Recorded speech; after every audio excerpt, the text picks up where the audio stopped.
Pembangunan 10 sekolah ini lantaran daya tampung siswa yang masuk ke tingkat menengah pertama masih sangat kecil, yakni 12.000 siswa untuk tahun 2019, sementara lulusan siswa SD setiap tahunnya mencapai 26.000 siswa.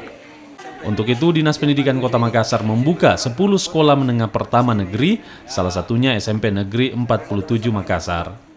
Meski baru dibuka, namun jumlah pendaftar telah mencapai 300 siswa, sementara daya tampung sekolah hanya 150 siswa, sehingga Dinas Pendidikan Kota Makassar berencana menambah ruang kelas.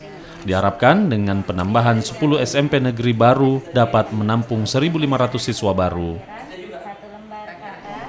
Saya pilih jalur zonasi karena dekat dari rumah. Dan baru tahun ini ada sekolah SMP negeri di sekitar zona dekat-dekat rumah kami, Makassar.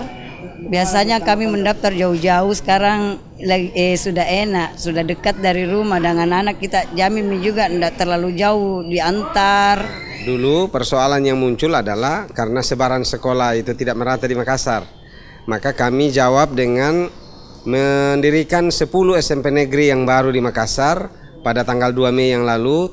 Setelah kami kerja 3,5 bulan untuk melakukan program regrouping, yaitu menggabungkan beberapa SD yang satu kompleks, kemudian ruang-ruang yang kita kosongkan itu dijadikan SMP. Seperti hari ini kita di SMP 47.